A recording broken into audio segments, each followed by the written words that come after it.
it's been breathtaking stuff, Joy. I mean, running out of superlatives for this man.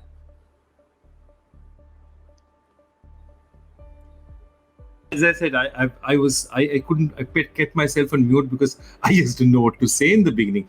But to be honest with you, I think what an amazing performance. And this is a time where somebody like Jadeja has been a stalwart for Chennai, and you love his batting. You're turning around and said, take a single, give him the strike. This kid deserves to get a century. And Jadeja was just playing the game as it was. He was playing the ball in its merits. He was not bothered, as a professional will be, whether the other guy is getting the century or not. This guy got his chance with 2 balls to go, no run on the second last ball. He needs a 6 of the last ball. Unbelievable finish, coolness, and the way he hit it, it wasn't a small 6, it was a massive 6. It has to be the signal performance of the tournament so far. Well, he does happen to have the second largest 6. Slightly larger build gentleman by the name of Kieron Pollard holds the largest 6. Second largest after that is Ruturaj Gaikwad. So, Sean Pollock, I think that says a lot about the man, apart from the innings today. Yeah, no, really impressed. I've been impressed by him since the outset. Last season, I thought he was great. His 88 he got earlier in the tournament was brilliant. And there's just so much to like about him, even from a coaching perspective. You just got to love his attitude to things. I mean, the technique is fantastic. He gets into such strong positions. He doesn't try to overhit it. Most of the shots he plays are relatively risk-free. He's not a high-end risk player. He's not getting down and playing the laps or the reverse sweeps. And he's getting 100 odd of 60 balls. But I think the thing you got to like the most about him is just the attitude in and around it. Coming back for 2s in this 18th over, sprinting back to get Jadeja back on strike. Just that team sort of ethos that he seems to have in his head just makes it fantastic. So I think he's a real finder. I mean, I'm really going to look forward to following his career going forward, because I think he's a guy who can not only make a big contribution in the T20 format, I think down the line, he's going to have a big part to play in Indian cricket.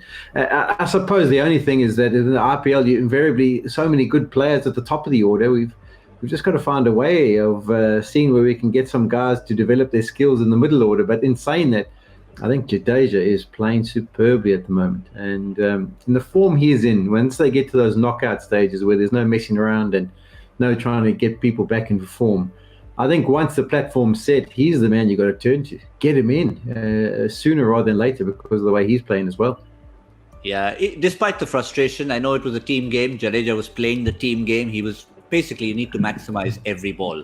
If it so happens that the guy at the other end gets denied it, so be it. He got a couple of balls, hit it for 6. Quick bit of trivia, as you expect from someone who just got to 100. 9th in this tournament for the Chennai franchise. Youngest, of course, for the Chennai franchise, the age of 24 years, 244 days. The 7th in the tournament against Rajasthan, and the 3rd in this particular combination, Chennai versus Rajasthan, after Murli Vijay in 2010 and Shane Watson in 2018.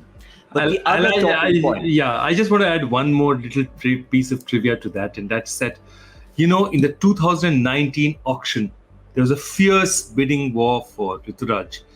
Do you know how much he went for? His opening price was 20 lakhs. Chennai bought him for 20 lakhs. He is probably the best bargain as of now in the history of the IPL. They bought another player in 2021 for 9.25 crores who hasn't got a game as yet.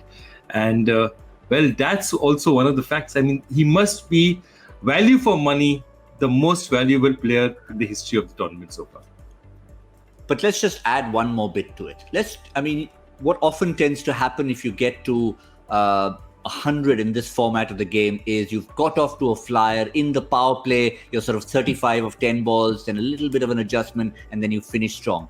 He looked as if he was playing a good innings, but not the absolute Ruturaj Gaikwad innings, especially after Faf du Plessis left.